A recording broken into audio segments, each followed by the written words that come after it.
les Désolé. sous-titres, hein, formidable. On pense pas assez aux gens de la Creuse. Oui. Voilà, Les moi, j'y sous-titres, pense c'est ce qui aujourd'hui. fait un petit peu la particularité de cette région et de cette ville en particulier, tu l'as dit Vincent, avec ce festival qui porte un très joli nom, de la page à l'image. Finalement, tout est dit. Comment est-ce qu'on passe d'un texte... Moi, je crois que c'était de la plage à l'image. non, la Non, j'avais une plage. coquille sur ma fiche. La page. Cela dit, c'est D'un aussi livre. joli et aussi vrai.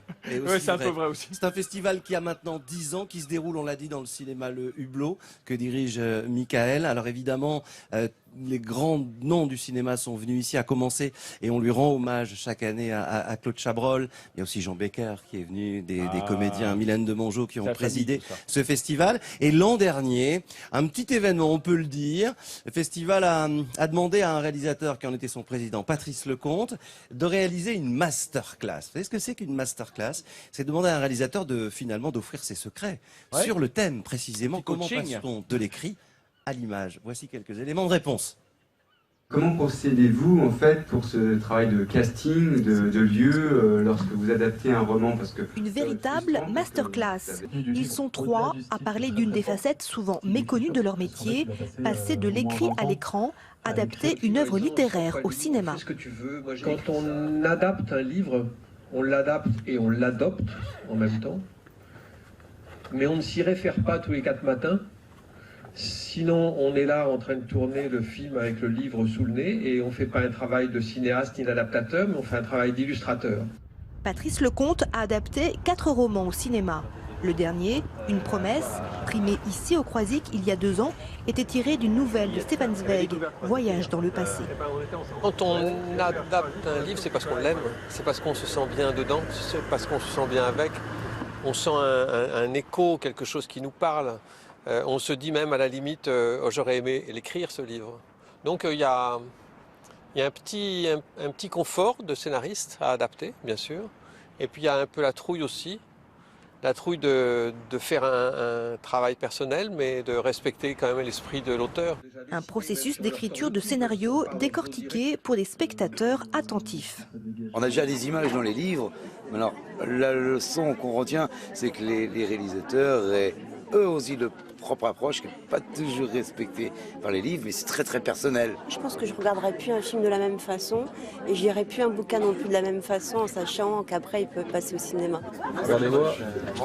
On a un public assez pointu qui s'intéresse au sujet et qui pose des vraies questions, donc c'est vraiment intéressant. En plus avec Patrice, voilà, on se connaît depuis longtemps, on n'a jamais travaillé ensemble, mais voilà, on s'apprécie bien, on s'estime, on était content d'être là, puis surtout dans un échange de cette qualité-là, c'était un plaisir. Alors, comment passe-t-on du livre au scénario, du scénario au film? Thomas Chabrol, vous avez 20 secondes 20 secondes pour nous dire cool, comment hein. on passe du livre au film. Ah bah c'est très simple, on va au hublot. Après avoir passé une bonne soirée de lecture, on prend sa place, et sur lequel il y aura bien sûr la tête de mon cher père, et sur le ticket, et on va se délecter d'une adaptation qui est effectivement, ce que disait Patrice, est très vrai. Je veux dire, il faut remettre tout à l'os, il faut tout décortiquer et reprendre et reconstruire le Lego petit à petit en gardant les pièces qui nous intéressent. Un puzzle. Un puzzle, un Lego. Parce que, ouais. voilà, il faut rester très, très enfantin, très ludique, mais effectivement, et pas tomber dans le piège de l'illustration. Le didactique. Voilà ouais. la salle Ouais. où tout se passe, hein, c'est le hublot là. Le, qu'on voit à le l'image. hublot, Michael Gauthier, oui. 3500 festivaliers. Le festival grossit d'année en année d'ailleurs. Oui, on a commencé en 2006 avec 1200 festivaliers. Et maintenant, on a un rythme de croisière avec 3500 personnes qui montent les marches aussi chez nous, puisque la salle est à l'étage. Et c'est vrai qu'en 2016, on a eu plus de 3500 personnes et on a déjà eu à peu près une centaine d'équipes de films qui sont venues présenter leur Le Hublot, film. mesdames, messieurs, élu meilleur cinéma de Loire-Atlantique en 2015. 31 000 spectateurs. Bravo. Alors là, C'est un travail au quotidien, puisqu'il faut quand même savoir que c'est 70 bénévoles qui s'activent toutes les semaines pour que le cinéma vive. Et dans une ville comme la nôtre, c'est un lieu culturel important, c'est le seul lieu culturel quotidien. Et le festival, c'est le point d'orgue chaque mois d'octobre. alors Michael, je ne crois pas trahir un secret, mais Thomas me disait hors antenne, il s'inquiète un peu, j'ai rien dit, hein, que quand son père était en vacances en villégiature ici, il passait plus de temps à la salle de cinéma qu'à la maison. D'ailleurs, il a sa plaque, à ce qu'on m'a dit, dans le cinéma. Qu'est-ce que ça évoque, Michael, Claude Chabrol, pour toi? Pour moi, Claude, ça a été quelqu'un de très important. D'une part, ça a été celui qui nous a permis de mettre vraiment en lumière le festival en 2007, lorsqu'il a accepté d'être président du jury. Cette année-là, c'est vrai qu'on a eu beaucoup de médias qui se sont déplacés, et puis ensuite se sont succédés Jean Becker, André Téchiné, Guillaume de Tonquédec, Patrice Lecomte, voilà. Et je tenais vraiment à lui rendre hommage parce que sans lui, je pense que le festival en serait déjà pas là. C'est vraiment devenu un festival de cinéma unique en France par sa thématique. C'est vrai qu'aucun autre festival met en lumière les adaptations de livres. Et lorsque j'ai proposé à Thomas, à Aurore, de lui rendre hommage et d'apposer cette plaque, je crois qu'ils ont dit oui tout de suite. Et donc maintenant, la salle où ont lieu les projections officielles s'appelle Salle Claude Chabrol. Voilà, et qui est donc en centre-ville, tout près de la maison familiale.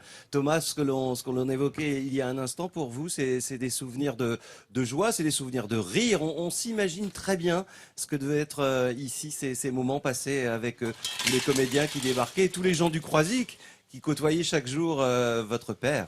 Ah, ma foi, oui, pendant le festival et puis en dehors du festival, parce que la vie ne s'arrête pas à la fin du festival, heureusement.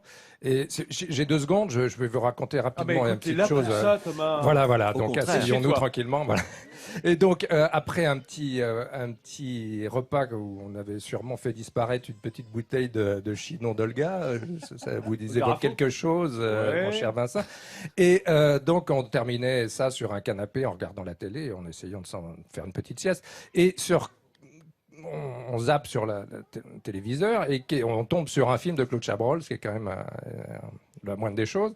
Et, les choses étaient bien faites. Qui était en l'occurrence Marie Chantal contre le Docteur K, que je vous invite à revoir bien sûr, qui était un film d'espionnage avec Marie Laforêt dans les années 60, qui ne manque pas de piquant. Et on tombe sur une séquence assez cocasse où le héros, qui était en l'occurrence, c'était une coproduction, il y avait Francisco Rabal qui était là, avec un complément capillaire assez arrogant pour l'époque. Et il courait en sautant de sa Jeep et il essayait de monter dans un DC-3 qui devait décoller. Et alors il court, il monte, et puis au moment où il monte dans l'avion, les moteurs se déclenchent, et des moteurs à hélice donc, et l'avion décolle. Et je dis à Claude, heureusement, ça s'est joué à peu que le toupet ne se décolla. Il m'a dit, tu crois pas si bien dire, mais pendant les répétitions, je m'amusais à faire démarrer les moteurs juste au moment où il montait l'échelle. Et donc, effectivement, le toupet s'envolait à moitié comme ça, et ils rigolaient comme des... Comme quoi, c'est ça, en fait, c'était une bonne leçon de mise en scène. Il faut savoir dire moteur au bon moment. Sinon, tout s'envole. Voilà. C'est comme à Midi en France. Exactement.